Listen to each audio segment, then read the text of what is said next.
Okay, guys, you're welcome to my channel today. I'll have plenty of things to discuss.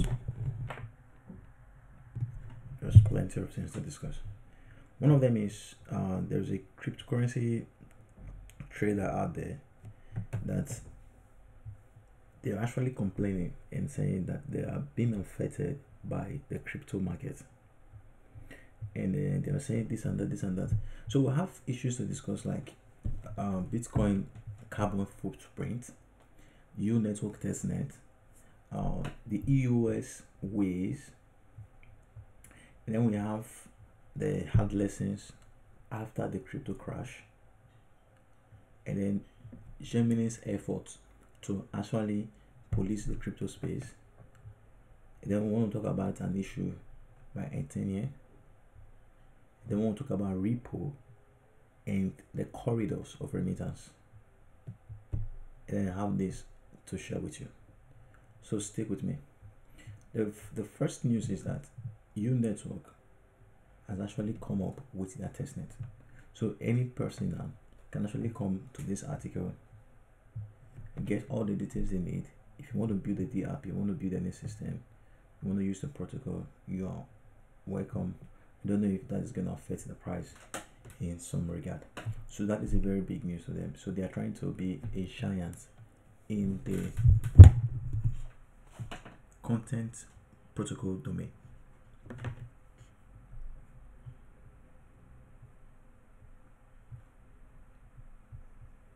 Here is the news I want to really start with. First, let's read this. Pet Roberts of Nottingham, England was one of the many risk takers who threw their life savings into cryptocurrencies, where the prices were going through the roof last winter. Now, 8 months later, the $23,000 he invested in several digital tokens is worth about $4,000, and he is clear-headed about what happened. I got too caught up in the fear of missing out and trying to make a quick buck, he said last week. The losses have pretty much left me financially ruined.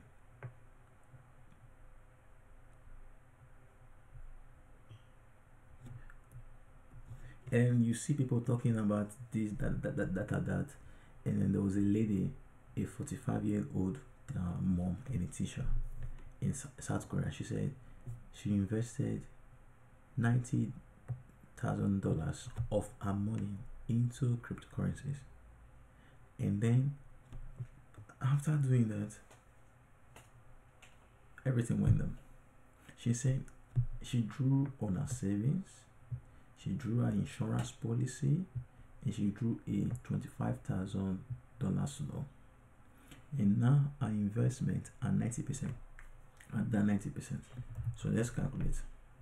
Calculator. So you have 100%.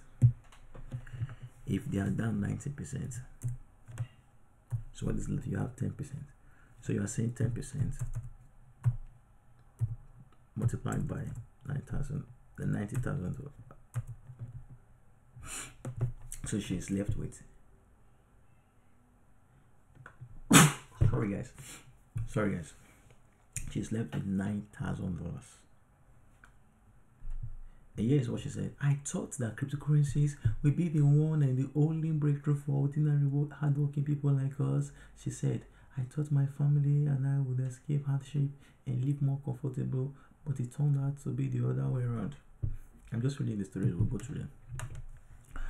It said, in the United States, Charles Hemmer, a 25-year-old small business owner in Charleston, became obsessed with digital currencies.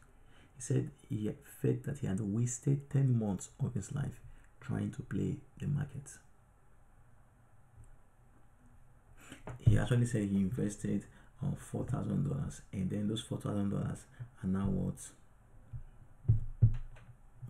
not much, but though he has gotten back his money, he's going back to real estate. And then many people are expressing their angers. Oh, when most of the anger is coming from ICOs. ICOs, they plan to deliver projects and they did not do that. And then you have Tony Young. Tony Young, financial analyst, he said more than $100,000 of his savings last fall. At the lowest point, his holdings dropped almost 70% in value, but he still believes in technology. Now, here is the funny one. On Reddit, a user in the United Arab Emirates posted a picture where he said he took $100,000 loan to actually buy crypto. And here is the report. To actually buy crypto, and now his holdings have been slashed. And then you talk about Mr. Roberts, a British investor who has seen most of his 23,000 vanish. He's holding on to the coin and saying, okay, well, I believe in this and that. Now, when this was posted on this website, the New York Times, a lot of people, even on Reddit, a lot of people were saying, oh, this and that, greed, this and that.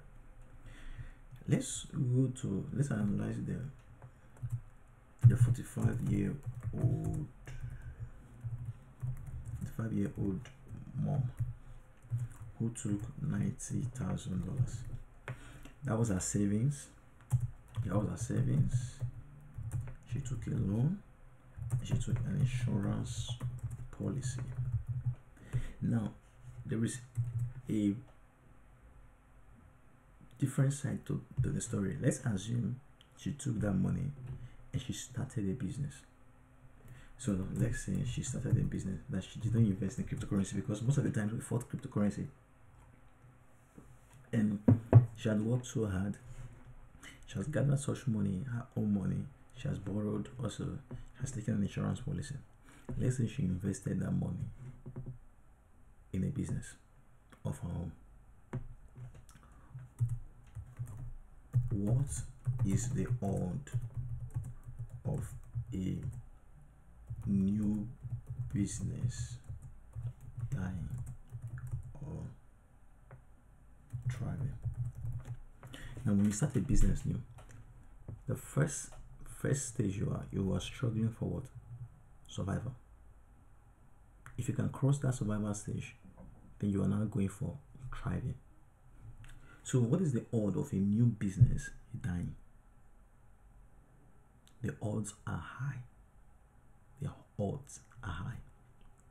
Now, the other question that many of these people who say, oh, I put this, like this person coming on the subreddit and all that, many of them, the question should be asked, like, how many of them actually took the time and took a course? And let's say,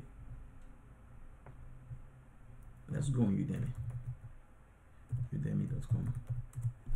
Udemy is a place where you can actually get knowledge for free, or you can actually pay. Okay, let's type cryptocurrencies. Cryptocurrency.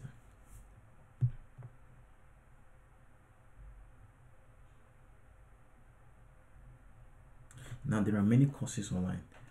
I'm not saying you should buy into any course and all that. So you can actually buy any of this course for less than $10. And not only that, there are courses that are free. Let's search for the free one.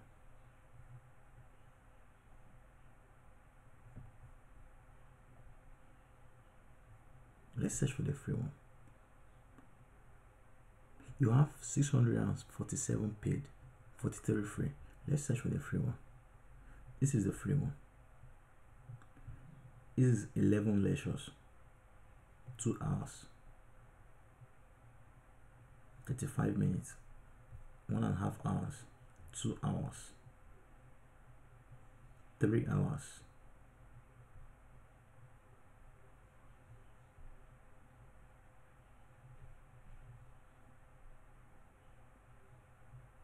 And take basic lectures on what are cryptocurrencies, the history of cryptocurrencies, why do we need cryptocurrencies, how cryptocurrencies work, there are different ways of actually going about cryptocurrency investment. One are stable coins. How you can actually hedge yourself against losses. The question is, maybe she's not even aware of crypto lending services like Earthland and all that. Okay, is she aware of things like Masternode or staking coins?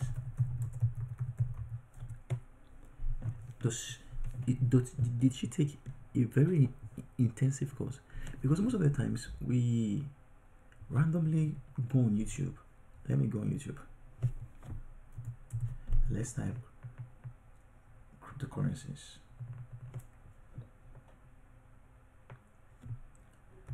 Make gains with crypto. Let's type make gains with crypto. You will see plenty of videos. How this is super easy strategy to make massive gains. Oh, number one mistake people make: how to trade for massive profit. Make crypto without make money in crypto without spending money. Make $146,000 in 6 hours. Come on, guys, come on. Trading bot. Make $1 million with $1,000. How to make $100 trading Bitcoin a day.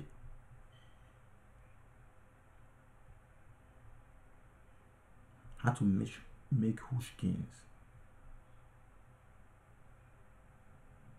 And all the plenty garbage. Plenty of garbage. Question is, did she get education before she invested? I'm speaking from personal experiences. I remember that there were times where I fell for some scams on the internet. Many of them. I remember a time where I invested in ICOs, and I did not invest using an ERC20 wallet, where I made huge gains, 10x my money. But when it was time to sell, I was seeing the funds, but nobody could get access to them. Why? Because I did not use an ERC wallet.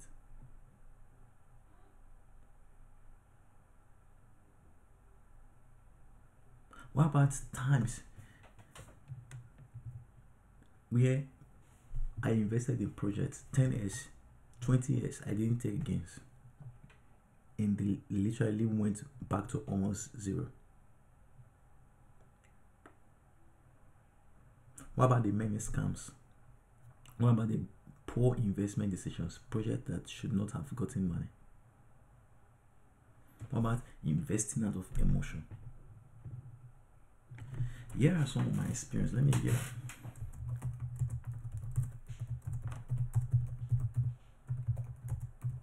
so people should actually wallet.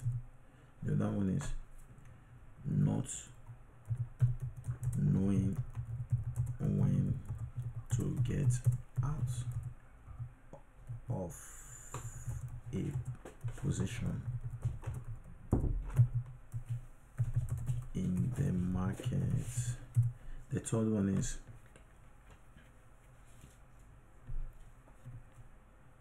investing without adequate knowledge. It's like a lady who wants to get married to a man. He does not ask enough questions. Oh, I'm in love. It's true. You're in love. When a man starts hitting your face, you will know if you're in love. Why? Because you don't ask very intelligent questions. Always ask intelligent questions. Always ask intelligent questions. So if If people if people take the time to ask intelligent questions, they will not fall to most of the scams they fell into. So always ask intelligent questions.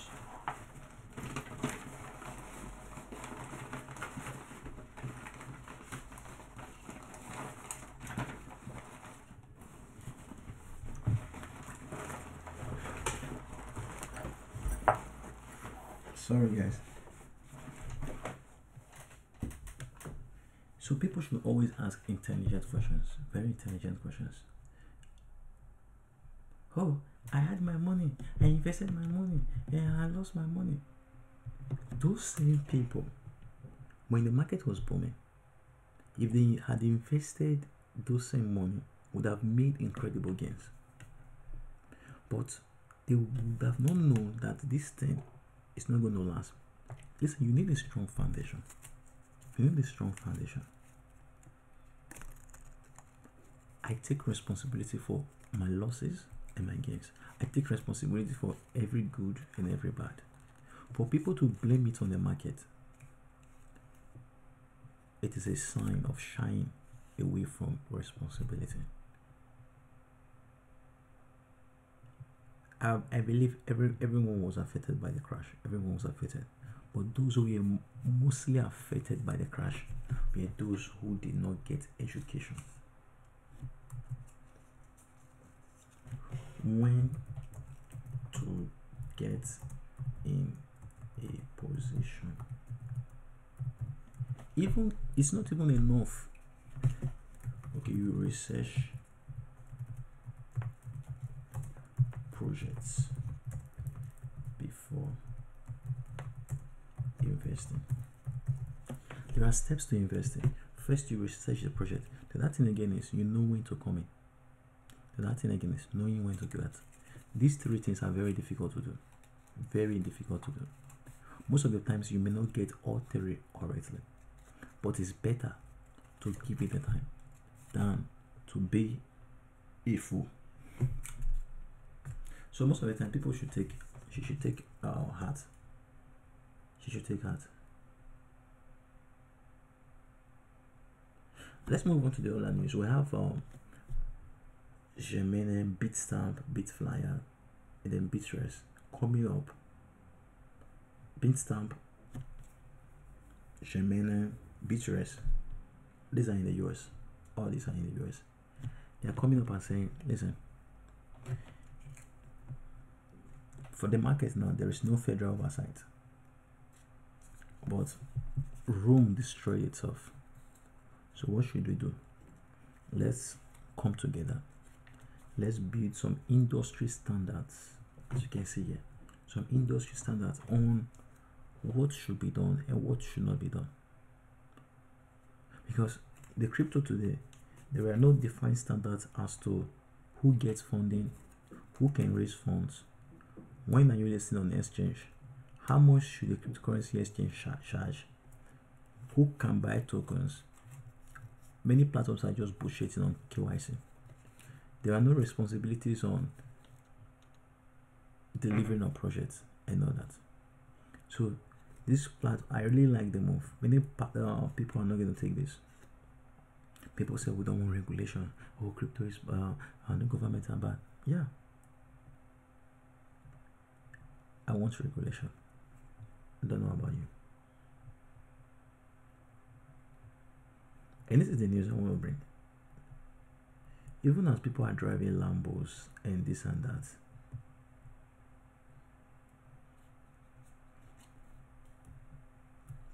the Bitcoin mining is not sustainable for the future. Here is a report. A report by Credit Suisse in January found that somewhere around 80% of miners' winnings are invested back into electricity consumption. So you're talking about the odds of actually being able to mine a block very high. And you're not saying that if a platform, if a company or whatsoever, a node gets holds of the mining, 80% of their earnings are invested back for the process. That is not a business. it's not sustainable for the long term. So it means that if crypto don't actually increase in value, that means this platform are going to go out of business. Let's think of it, the waste of resources, polluting the environment, all these are not sustainable. Bitcoin being slow, they're using so much computational resources on Bitcoin, yet it is slow. It's like you are trying to push a rock.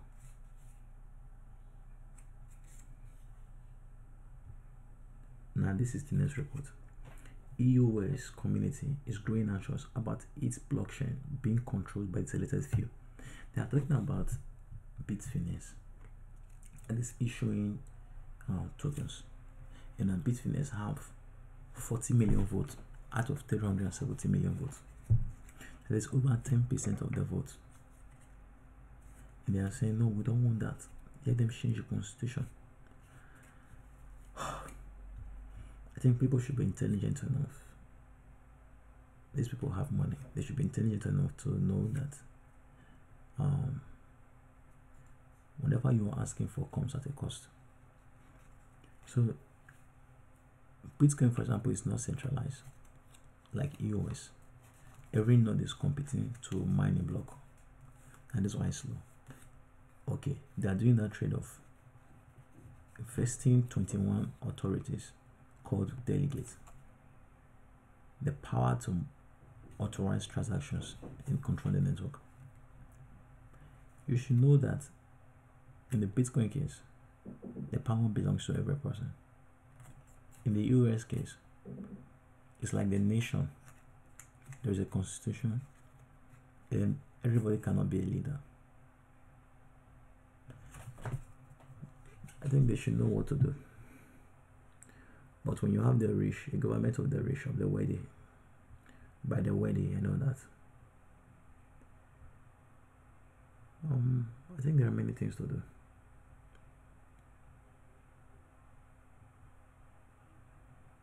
And then there is something Internal Fan Trust, the founder of Token Research. He actually tweeted and said, at the end of the day, investors counting on SEC to save them from their own lack of due diligence or greed are kidding themselves. If you analyze the statement, this is my reply to the tweet. True, but also untrue. Why it is safe to work with a licensed gun? What will happen if there are no police? Imagine, for example, in the US, people are licensed with guns, not only in the US, in the other countries. But what happens if there is no police? In a society, there are people that are vested with authority. You can take a gun to protect your life, but the police is vested with a gun, the power of a gun, to protect other people's life and protect everybody's life.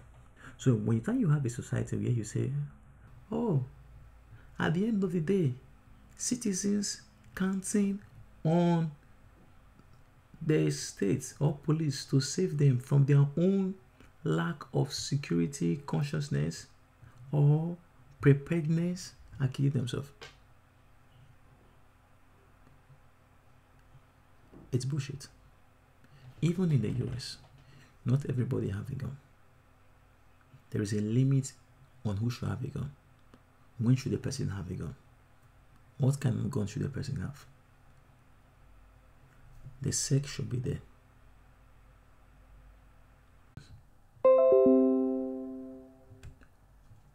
And then this is the other news about Ripple. Ripple is going after the remittance market. Trade. The biggest remittance corridors in SRP, Ripple, have combined data from the World Bank, Ripple partnerships, and the SRP exchanges to create infographics of the SRP ecosystem and its potential.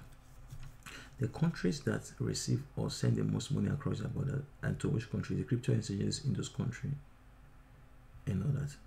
Talk about India. This is the service, the countries, the exchanges, and all that. You have UAE, India, Kuwait, Qatar, Oman, the United States, China, the Philippines, Mexico, and Nigeria.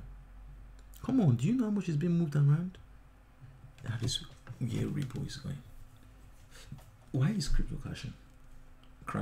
Crypto is crashing because people are not doing enough diligence. You want to see someone online who will give you advice on what you should invest in. Please be careful.